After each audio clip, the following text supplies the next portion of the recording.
Hello students, this is your chapter number 26, lecture number 26, unit 4th of material science.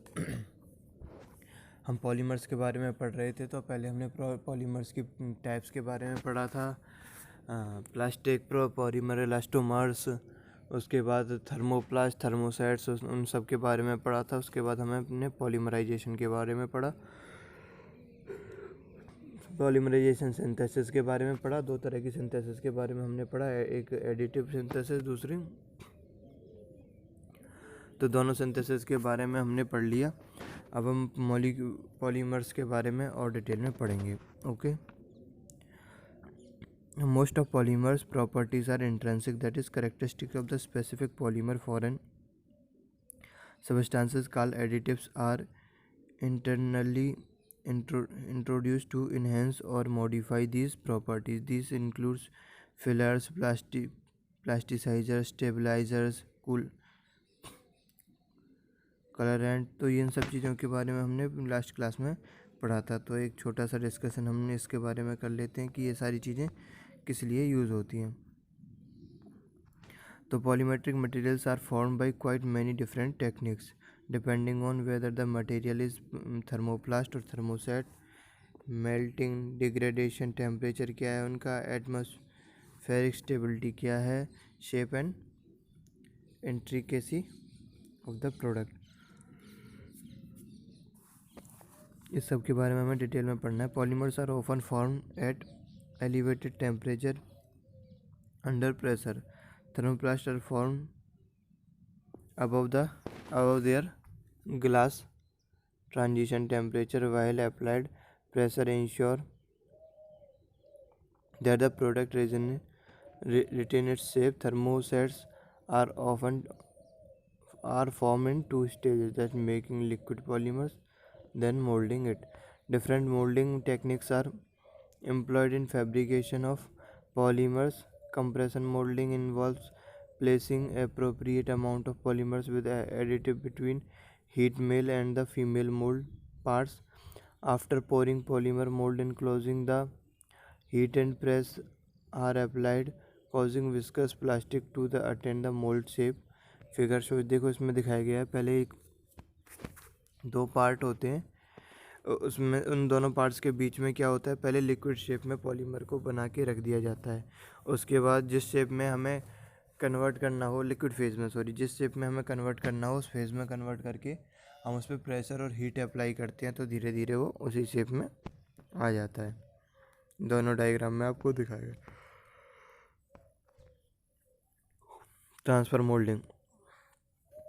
Moulding differs from compression molding in how the material is introduced into the mold cavities. In transfer molding, the plastic resins is not fed directly into the mold cavity but into a chamber outside the mold cavities.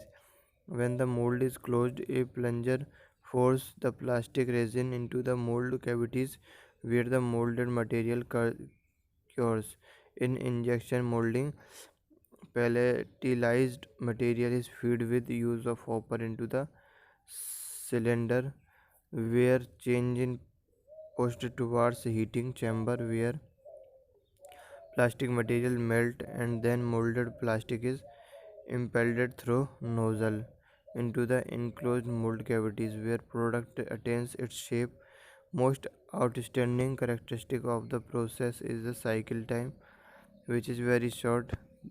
देखो diagram में दिखाया गया है। पहले क्या होता है कि हम प्लास्टिक्स को एक पर्टिकुलर एरिया में ले जाते हैं, वहाँ पर उसको लिक्विड में कन्वर्ट किया जाता है। उसके बाद एक प्लंजर के थ्रू इसको जहाँ पे हमें मटेरियल को फोर्स करना है वहाँ पे पहुँचाया जाता है। धीरे धीरे मटेरियल जाता रहता है। दूसरी तरफ मोल्ड कैविटी बनती रहती है। मोल्ड कैविटी जब फिल हो जाती है तो हम उस पर प्रेशर और हीट अप्लाई करते हैं, और वहाँ पे क्या होता है, वो पर्टिकुलर शेप में आ जाता है और उस मटेरियल को हम उससे अलग कर लेते हैं। इसको हम इंजेक्शन मोल्डिंग भी बोलते हैं। Extrusion is the another kind of injection molding in which the thermoplast material is forced through a die orifice. एक डाई ऑरिफिस मतलब एक छोटा सा छेद होता है जहाँ से हम उसको कंप्रेस करते हैं similar to extrusion is metal, metal में जिस तरह से एक्सट्रूसन होता है। This technique specially adapted to produce continuous length with constant cross sectional. The schematic diagram of the simple extrusion machine is shown in figure.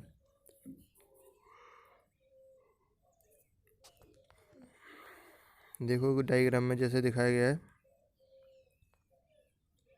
कि जैसे ही हम material को फोर्स करते हैं और वो फोर्स एक ऑरिफिस में से निकल जाता है और जिस शेप की ऑरिफिस होती है उसी शेप का मटेरियल बनता चला जाता है। तो हमें लॉन्ग मटेरियल अगर डायमेट्रिक बनानी हो तो उस तरह के लिए हम इस तरह का मटेरियल यूज़ करते हैं। तो blow moulding of plastic is similar to the boiling of glass bottles. Polymetric materials में be cast similar to material and ceramics. देखो डायग्राम में हमें तीनों तरह की मोल्डिंग देख सकते हैं। कंप्रेशन मोल्डिंग में क्या होता है, सबसे पहले जो भी हमारे पॉलीमर्स हैं जो हमें प्रिपेयर करने हैं उन्हें हम लिक्विड फॉर्म में प्रिपेयर करते हैं। जब वो लिक्विड फॉर्म में प्रिपेयर हो जाते हैं तो उसके बाद क्या करते हैं, उसको डाई के अंदर डाल दिया जाता है। अब डाई के दो पार्ट्स होते हैं, एक मेल पार्ट होता है, एक फीमेल पार्ट होता है। जिसमें कैविटी होती है वो फीमेल पार्ट होता है, जिसमें एक्सटेंडेड पार्ट होता है वो मेल पार्ट होता है। अब मेल पार्ट और फीमेल पार्ट को कंबाइन करके प्रेशर अप्लाई किया जाता है, उन्हें कंप्रेस किया जाता है और हीट किया जाता है। तो उसके बाद क्या होता है, जिस शेप में हमें जिस शेप में पॉलीमर को कन्वर्ट करना है उस शेप में वो कन्वर्ट हो जाता है। उसके बाद हम दोनों पार्ट्स को अलग करके पॉलीमर को निकाल लेते हैं। तो ये होता है simple compression moulding process of polymerisation. अब next there are two type of polymerisation, both are of injection type polymerisation. First is transfer polymerisation और सेकंड इज एक्सट्रूजन पॉलीमराइजेशन। तो अब ट्रांसफर पॉलीमराइजेशन क्या होता है ट्रांसफर मोल्डिंग।